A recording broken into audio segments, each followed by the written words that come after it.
Em Stalingrado, a decisão certa não era vencer a cidade, era recuar para poder lutar depois. No inverno de 1942, milhares de soldados alemães não morreram por falta de coragem, nem por inferioridade no combate. Eles morreram porque alguém, muito longe dali, decidiu que recuar era inaceitável. Em uma guerra que devorava exércitos inteiros, Stalingrado se transformou em algo maior do que um objetivo militar. Tornou-se um símbolo, e símbolos na guerra custam caro. Enquanto a neve cobria as ruínas da cidade, o 6º Exército lutava casa por casa, andar por andar, corredor por corredor. Metralhadoras congelavam, munição acabava. Feridos não eram evacuados. A Luftwaffe prometia suprimentos que nunca chegavam em quantidade suficiente. Do outro lado, o Exército Vermelho aceitava perdas brutais, mas tinha algo que os alemães já estavam perdendo: tempo. O cerco ainda não estava completamente fechado. Havia brechas. Havia combustível suficiente para uma manobra desesperada. Havia unidades que ainda podiam se mover. E havia generais que sabiam exatamente o que precisava ser feito. Mas a ordem nunca veio. Na história que conhecemos, Stalingrado terminou em aniquilação. O 6º Exército deixou de existir. A iniciativa alemã no leste morreu ali, sob o gelo e os escombros. Mas a história raramente depende de um único tiro ou de uma única batalha. Às vezes, ela depende de uma decisão simples, tomada cedo demais ou tarde demais. E se, em Stalingrado, a Alemanha tivesse feito a única coisa que poderia salvar aquele exército? E se, em vez de insistir na cidade, tivesse escolhido sobreviver? Hoje, vamos atravessar essa linha invisível, não para imaginar uma vitória impossível, mas para entender como a derrota poderia ter sido evitada. Antes de continuar, me diz nos comentários de onde você está assistindo, cidade e país. E se você tem alguma batalha, operação ou história da Segunda Guerra que gostaria de ver aqui no Vozes do Fronte, escreve também. Algumas das próximas histórias vão sair exatamente daí. Em 1942, o alto comando alemão acreditava que o leste ainda podia ser decidido por uma campanha ousada. A ofensiva lançada naquele verão, conhecida como Operação Azul, tinha um objetivo claro: romper o sul da União Soviética, capturar os campos de petróleo do Cáucaso e estrangular a economia de guerra de Moscou. Stalingrado não era, a princípio, o prêmio final. Era um ponto no caminho, um nó logístico às margens do Volga, vital para o tráfego de combustível, grãos e tropas entre o norte e o sul do país. A lógica alemã era clássica: mobilidade, velocidade e decisão. Dividir forças para alcançar objetivos distintos parecia arriscado, mas confiava-se que a fraqueza soviética, após um ano de derrotas, permitiria essa aposta. O 10º Exército, sob o comando do general Friedrich Paulus, avançaria em direção a Stalingrado, enquanto forças móveis seguiriam para o Cáucaso. A cidade, com seu nome carregado de simbolismo, ganharia importância crescente à medida que a campanha avançava, não apenas como alvo militar, mas como troféu político. No papel, o 6º Exército era uma formação poderosa. Centenas de milhares de homens, artilharia pesada, unidades blindadas experientes e apoio aéreo da Luftwaffe. Na prática, porém, ele avançava por linhas cada vez mais longas, dependentes de estradas precárias e ferrovias sobrecarregadas. Cada quilômetro conquistado aumentava o peso da logística. Combustível, munição, peças de reposição e alimentos precisavam percorrer distâncias imensas, sob ataque constante de guerrilhas e aviação inimiga. Do lado soviético, o choque inicial deu lugar à adaptação. O Exército Vermelho havia aprendido com os desastres de 1941. Em vez de tentar segurar cada metro de terreno, passou a trocar espaço por tempo, recuando de forma organizada, preservando forças e preparando defesas em profundidade. Stalingrado tornou-se um ímã para reservas. Tropas eram enviadas às pressas, muitas delas mal treinadas, mas dispostas a resistir. A cidade seria defendida não apenas por seu valor estratégico, mas pelo efeito moral de não permitir que um exército alemão tomasse um símbolo às margens do Volga. À medida que o Sexto Exército se aproximava, a natureza da guerra mudava. As vastas manobras do campo aberto davam lugar a combates cada vez mais próximos. Ruínas, fábricas, porões e escombros anulavam a vantagem alemã em mobilidade. A infantaria passava a lutar em pequenas unidades, muitas vezes isoladas. A artilharia, eficaz em campo aberto, tornava-se difícil de empregar com precisão entre prédios destruídos. O ar, que no verão fora dominado pela Luftwaffe, começava a se tornar imprevisível com a chegada do outono. Enquanto isso, no Comando Supremo, Adolf Hitler observava Stalingrado ganhar um peso que extrapolava mapas e relatórios.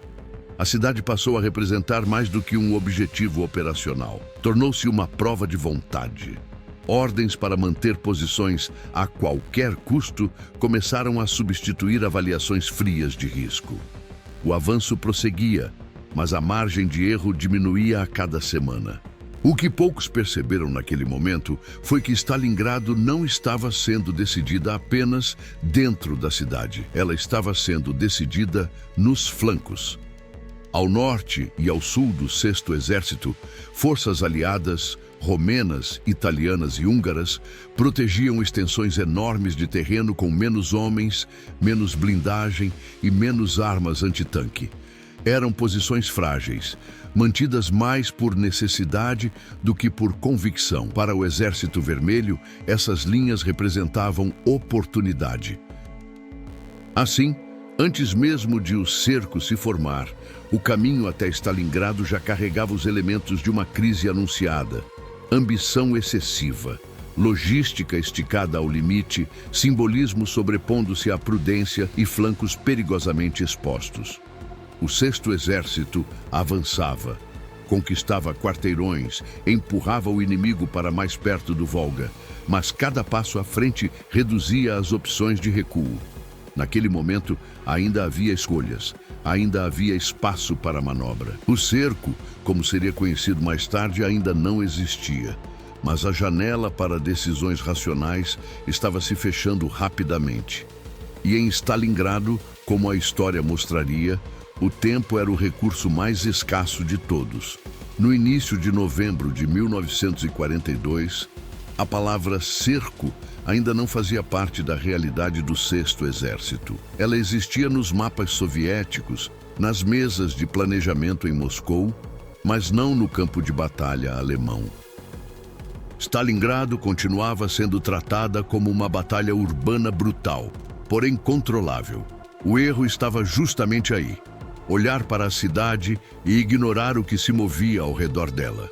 Enquanto o combate consumia homens e munição dentro das ruínas, o Exército Vermelho preparava algo muito maior fora delas.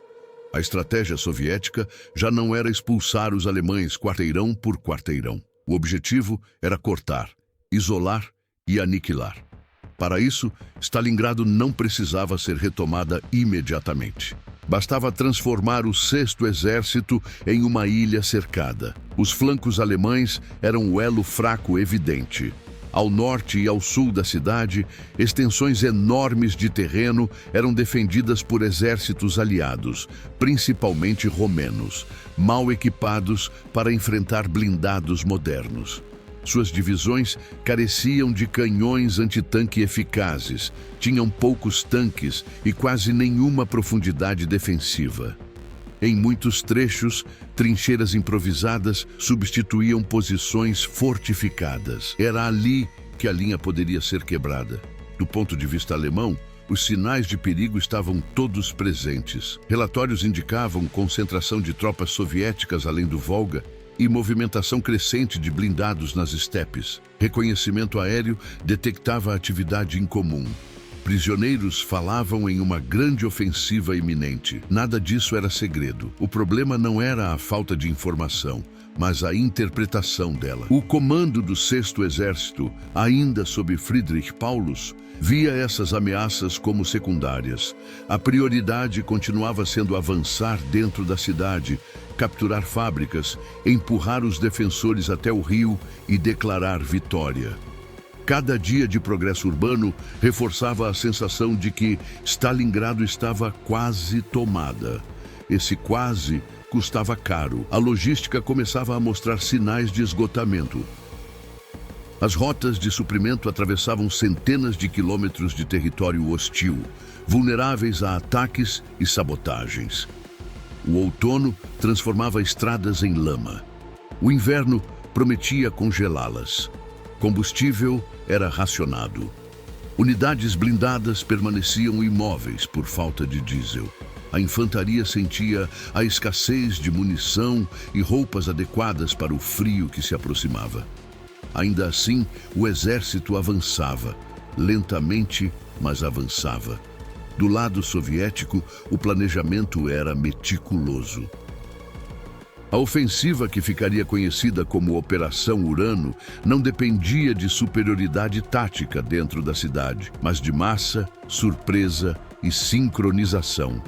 Tropas de choque seriam lançadas contra os flancos aliados, não contra as divisões alemãs mais experientes. O objetivo era romper rapidamente, avançar dezenas de quilômetros e fechar um anel atrás de Stalingrado antes que os alemães pudessem reagir de forma organizada. O fator tempo era decisivo.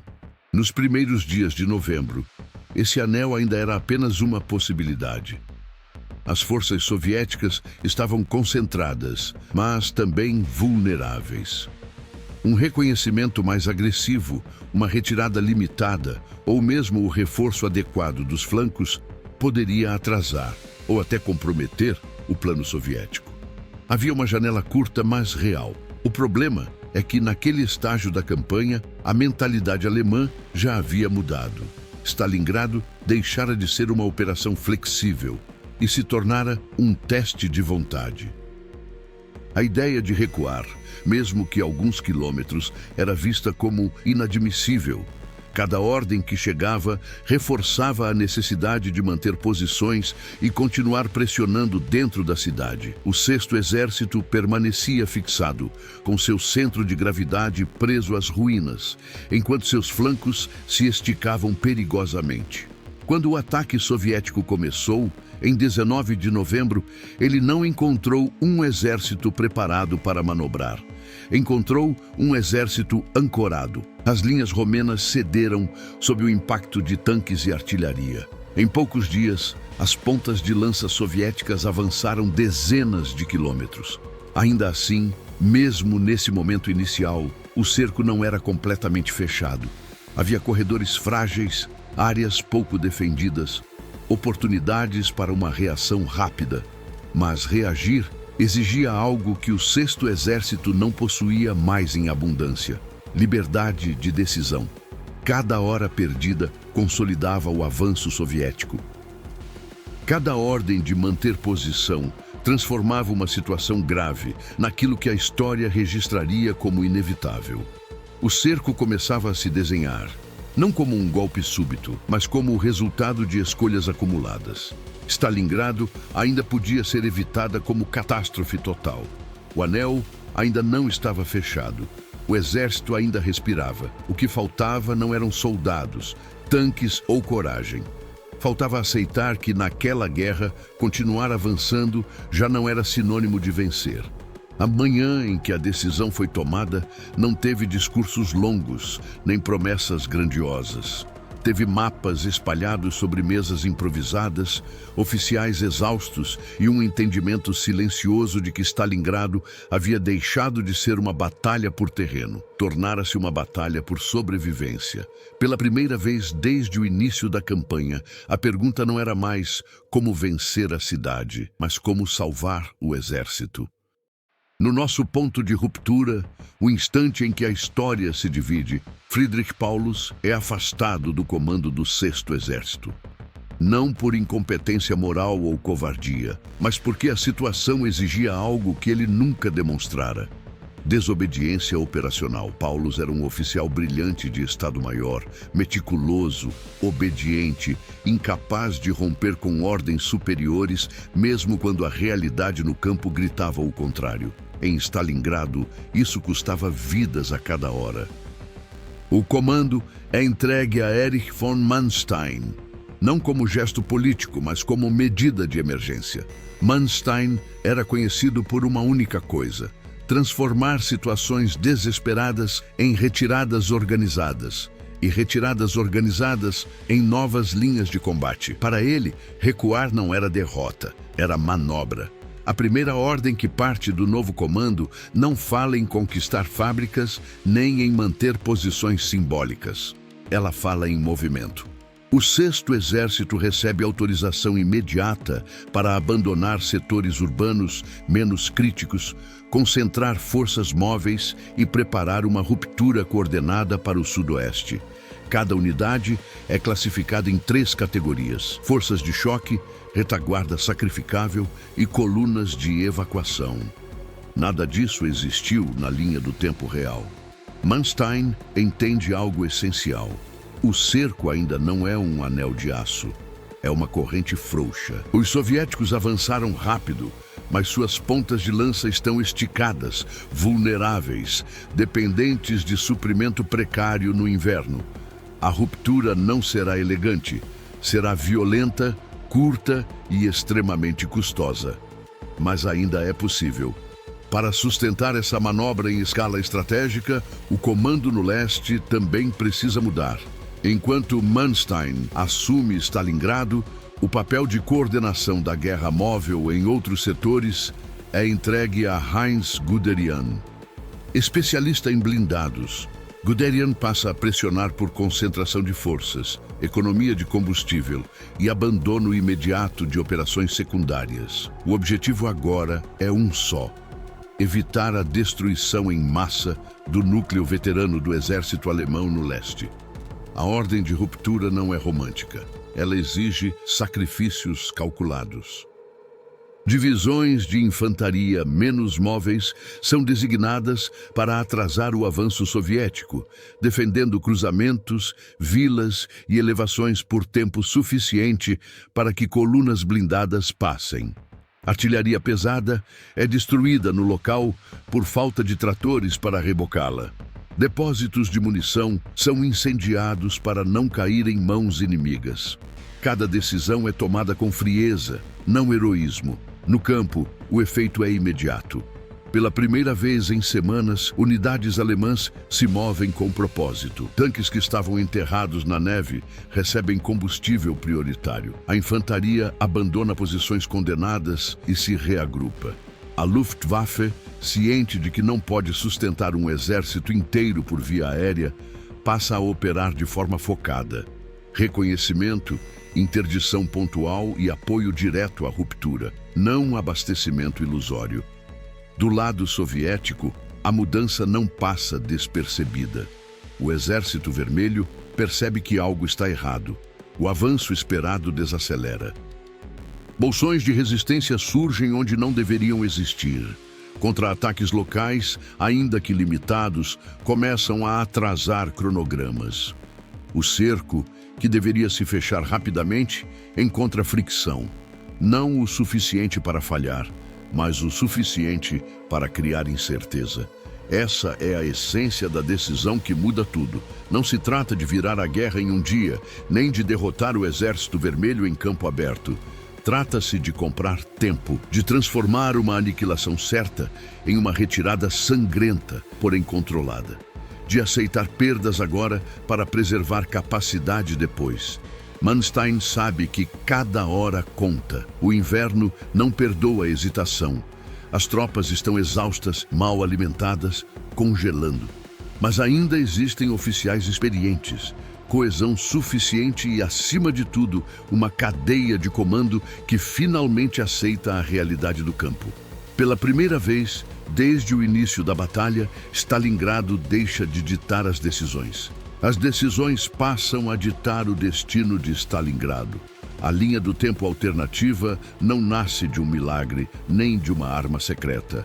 Ela nasce de algo muito mais raro na guerra: a disposição de admitir que insistir é mais perigoso do que recuar. E é a partir dessa decisão silenciosa, técnica e profundamente humana que o Sexto Exército se prepara para o movimento mais arriscado de toda a campanha. A ruptura começou antes do amanhecer, não por acaso, mas por necessidade. No inverno do sul da Rússia, as horas de escuridão eram o único aliado restante do Sexto Exército. O plano de Erich von Manstein não previa surpresa total. Isso já era impossível. Mas velocidade suficiente para atravessar o que ainda não era um cerco sólido, apenas uma frente em formação. As primeiras unidades a se mover foram as forças móveis remanescentes, blindados operacionais, infantaria motorizada e grupos de combate improvisados. Tanques Panzer IV, alguns poucos Tiger I recém-chegados e canhões de assalto avançavam em colunas compactas, não para conquistar terreno, mas para abrir passagem. Cada quilômetro percorrido era medido não em mapas, mas em litros de combustível e homens deixados para trás. O combate não lembrava as batalhas clássicas do verão. Não havia linhas claras, nem frente contínua. A ruptura era um choque entre massas desorganizadas, travado em vilas congeladas, estradas cobertas de neve e campos abertos varridos pelo vento.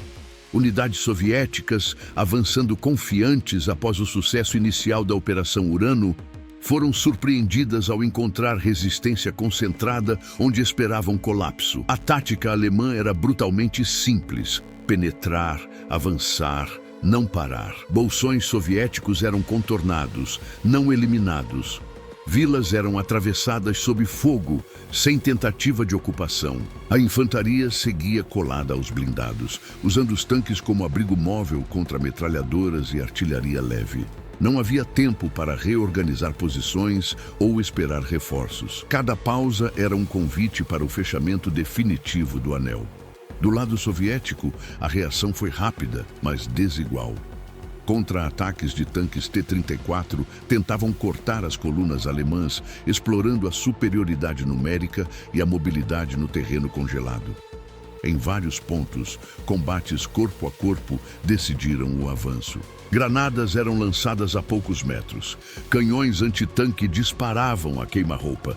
O frio travava armas, quebrava peças metálicas e transformava feridos em mortos em questão de minutos. Enquanto as forças de choque avançavam, a retaguarda cumpria sua função silenciosa e terrível. Unidades designadas para atraso mantinham posições por horas, às vezes por dias, apenas para ganhar tempo. Pontes eram destruídas após a passagem das colunas principais. Artilharia pesada, sem tração, era abandonada ou sabotada. Oficiais sabiam que muitos dos homens ali não escapariam. Essa era a moeda de troca da ruptura. A Luftwaffe, longe de qualquer ilusão de abastecimento aéreo, operava no limite. Caças e bombardeiros de mergulho concentravam-se em interdições pontuais, atacando concentrações soviéticas detectadas à frente das colunas alemãs. Cada ataque não visava destruir o inimigo, mas desorganizar seu tempo de resposta. Minutos ganhos significavam quilômetros percorridos. O avanço não foi contínuo. Em vários momentos, a ruptura quase falhou. Colunas ficaram presas em gargalos naturais, sob fogo pesado. Tanques ficaram imobilizados por falhas mecânicas ou falta de combustível. Houve instantes em que o comando teve de decidir entre salvar veículos ou salvar homens, e quase sempre escolheu os homens. A retirada não tinha glória, mas tinha direção. Gradualmente, a pressão começou a surtir efeito. As pontas de lança soviéticas, esticadas demais, passaram a sofrer com problemas semelhantes aos que os alemães enfrentavam semanas antes. Suprimento irregular, comunicações confusas, unidades isoladas. O cerco, que deveria se fechar como uma armadilha perfeita, tornava-se um campo caótico de choques locais. Após dias de combates contínuos, o núcleo do 6º Exército alcançou contato com forças alemãs que avançavam de fora do cerco. Não foi um encontro triunfal. Foi silencioso, exausto, marcado por colunas de homens famintos, congelados, muitos sem armas pesadas. Mas o essencial havia sido alcançado. O exército não fora aniquilado. O preço foi altíssimo. Dezenas de milhares de homens ficaram para trás. Equipamentos irrecuperáveis foram perdidos. O 6º Exército que emergia daquela ruptura não era mais a força confiante do verão de 1942. Era um exército mutilado, reduzido, porém vivo. Algo que, na linha do tempo real, jamais aconteceu. A ruptura de Stalingrado não representou vitória no sentido clássico. Não houve bandeiras erguidas, nem anúncios de conquista. O que houve foi algo muito mais raro na história da guerra. A aceitação de que sobreviver era, naquele momento, a única forma de continuar lutando. E essa escolha, tomada sob fogo e gelo, mudaria profundamente o curso do fronte oriental. A retirada do 6º Exército não transformou a Alemanha em vencedora, mas mudou algo essencial: o ritmo da guerra. Em vez de um colapso súbito no sul, o fronte leste entrou em uma fase mais lenta, mais dura e mais custosa para ambos os lados. O impacto imediato foi psicológico e operacional. Um exército que, na linha do tempo real, deixou de existir, agora permanecia como força combatente, ainda que profundamente ferida. Para o Exército Vermelho, a frustração foi evidente. O cerco não resultara na aniquilação total esperada. O triunfo absoluto de Stalingrado, que na história real serviu como símbolo de virada definitiva, aqui era incompleto. Isso não significava fracasso soviético. A iniciativa permanecia com Moscou, mas impunha um custo adicional. As perdas sofridas durante a tentativa de fechamento do anel e os combates móveis subsequentes atrasaram planos mais amplos de exploração estratégica. No campo operacional, a Alemanha ganhou algo precioso: tempo. As unidades sobreviventes do 6º Exército, somadas a outras forças do Sul, permitiram a formação de novas linhas defensivas mais curtas e coerentes.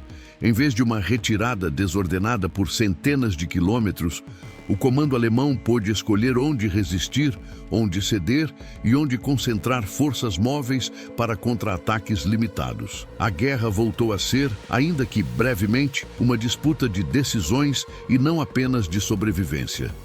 Esse ajuste teve efeito direto em 1943. A Alemanha não recuperou a iniciativa estratégica global, mas conseguiu evitar o colapso em cascata que, na história real, se seguiu à perda total em Stalingrado. O Exército Vermelho ainda avançava, ainda pressionava, mas encontrava resistência mais organizada. Cada ofensiva exigia preparação maior, consumo maior de homens e material e enfrentava defesas em profundidade que não existiriam se o Sul tivesse desmoronado de uma vez. Do ponto de vista humano, a diferença foi brutal e silenciosa.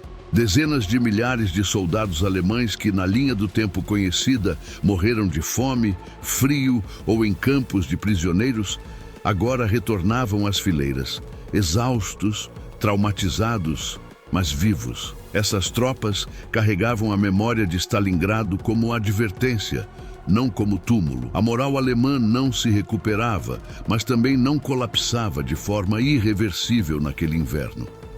Para os soviéticos, a vitória continuava, mas sem o efeito esmagador que galvanizaria completamente o fronte. A propaganda ainda celebrava Stalingrado como triunfo, mas internamente sabia-se que a oportunidade de destruir um grande exército inimigo fora parcialmente perdida. Isso exigia ajustes, mais cautela no avanço, mais atenção à logística, mais respeito pela capacidade alemã de manobra defensiva, algo que custaria caro em campanhas posteriores. No nível estratégico, o conflito no leste tornava-se mais prolongado. Uma Alemanha que não perdera seu núcleo veterano em 1942 conseguia impor resistência mais eficaz em 1943 e além. O preço dessa resistência, contudo, era alto. A economia alemã permanecia sob pressão extrema. As perdas de material eram irrecuperáveis. O inimigo continuava numericamente superior. O resultado final da guerra não era revertido, mas adiado, tornando cada ano seguinte mais sangrento. Essa é a essência da mudança provocada por Stalingrado, evitada como catástrofe total. Não se trata de imaginar bandeiras diferentes sobre Moscou ou Berlim triunfante. Trata-se de compreender como uma única decisão, recuar para lutar depois, transforma uma derrota absoluta em uma luta prolongada, cheia de custos humanos e estratégicos para todos os envolvidos. No fim, Stalingrado permanece como ponto de inflexão, não porque define quem vence imediatamente, mas porque mostra como, na guerra, o modo como se perde pode ser tão decisivo quanto a forma como se vence. A Alemanha não escaparia do destino final do conflito, mas ao não ser destruída ali, nas margens geladas do Volga, ela mudaria a duração, a intensidade e o preço da guerra no leste, para si e para o mundo inteiro. Stalingrado não foi apenas uma batalha por uma cidade em ruínas. Foi um teste silencioso sobre até onde um exército e seus comandantes são capazes de ir antes de aceitar a realidade. Na linha do tempo que conhecemos, a recusa em recuar transformou uma situação grave em uma tragédia irreversível. Centenas de milhares de homens pagaram o preço de uma decisão tomada tarde demais.